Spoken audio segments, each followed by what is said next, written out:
ABC. This is Dave here. This is a video for a contest that the vinyl archivist is holding.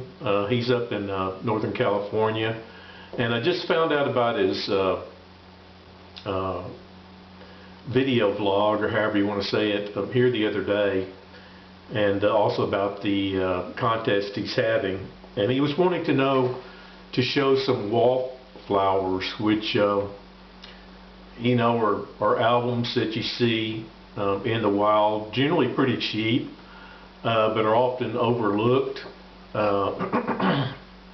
and like for a buck or two. And I came up with a small list right there, so there were plenty to choose from. Actually, a lot of my albums aren't really that expensive or anything, my vinyl. Of course, they've all gone up due to the the trend or whatever of vinyl collectors here in the past, I don't know, however long it's been, 5-10 years. But I thought I'd show a couple that I picked out. This is one, Jackson Browne, Running on Empty. I think this is one of the bigger selling albums in a while. I think I saw online that it sold 7 million copies, and probably for that reason you see this album quite often. It's a live album, and still a good album. I listen to Jackson Browne every once in a while, but it's got David Lindley on it, and Russ Kunkel plays the drums, and Leland Schuyler. A lot of the same guys that were playing, with other Danny Kuchmar plays the guitars. Same guys that were playing with people like Linda Ronstadt and James Taylor also helped Jackson Browne on this album. But this album here can probably be found for about a buck or two out in the wild or on Discogs. Most of these albums I looked up on Discogs, and they are going for about a buck 50, something like that. Of course, you have to throw the shipping in there, but most of them can be found pretty cheap, or maybe you can find them while you're out looking around. This is David Wilcox album, How Did You Find Me Here? It's on the A&M Records. He's another singer-songwriter in the mold of something like maybe James Taylor. He has a voice similar a little bit to James Taylor, but like I said, he's singer-songwriter, and a lot of these will be singer-songwriters. Yeah, he writes good songs. Not all of Wilcox's albums, I like, but I do like this one quite a bit. And most of the songs on here are well written. This is another one. This is Jesse Winchester. Nothing But a Breeze. It came out in probably '77 on Bearsville Records. And again, he has a lot of help from people on here. A lot of the musicians that work with him, I don't know, but he has a pleasant voice, interesting voice, and he writes interesting songs.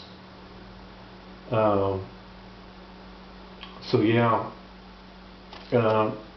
Pulled this one out today and was listening to it again. You can get it pretty cheap if you find it.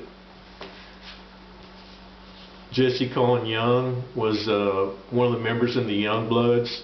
This is a studio album, but I also got this album here, which is a live album. And actually I kind of like this live album a little bit better, but there's some songs on both these two albums that I like he does the song Sunlight on here, which the Youngbloods did. And let's see, Ridgetop, which is a song I always liked. So yeah, Jesse Cullin Young.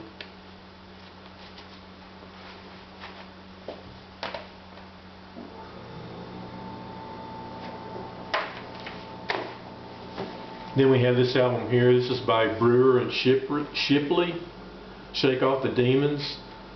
It came out in, I think, the 70s, and they were kind of a folk rock act, you know, back in the 70s, and you don't hear much about them today. They also had another fairly famous album back then called Tarkio Road, which had the song on it, One Toke Over the Line.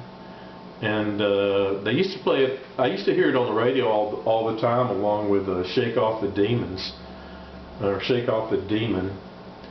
And I had saw where back in the day, Spiro Agnew, which was vice president of, you know, under Richard Nixon, tried to get radio to pull, you know, the One Took Over the Line song, because it was sort of a reference to, you know, smoking marijuana and stuff like that. I guess he thought that would corrupt the youth of America. You know, we can't really corrupt the youth of America from, you know, sending them over to Vietnam or whatever. But anyway, it's kind of funny how, you know, politicians think that music will corrupt somebody like that. But anyway, I don't know how successful his campaign was for that. But anyway, he got on the kind of the bandwagon for that. And then later, he had to resign himself for tax evasion, tax fraud, kickbacks to contractors, you know, all kind of sort of underhanded dealings. But at any rate, Shake Off the Demons is a really good album. You know, harmonies, vocal harmonies.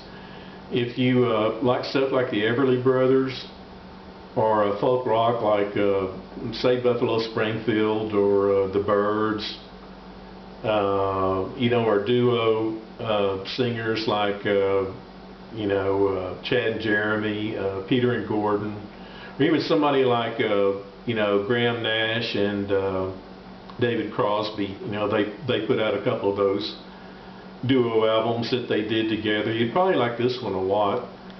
You know, acoustic guitars and nice harmonies. All the songs are really well written, and so yeah, all in all, I really like this album. So there you have it, Patrick. Those are a couple albums, and that I found, you know, in my collection. There were several more I could have chosen from. Probably make a good thread for later to just show some cheap albums. So anyway, I'll leave a thread to your contest below, and hope you have a good turnout for your contest. He's giving away a John Coltrane album. I forget the title. I've got it on CD, but it'd be nice to have on vinyl as well. So anyway, he wanted us to show our Wallflower albums, and I believe I showed a few. So good luck with your contest, Patrick, and hope you get a lot more subscribers. So anyway, hope you all have a happy holiday. We'll talk to you later.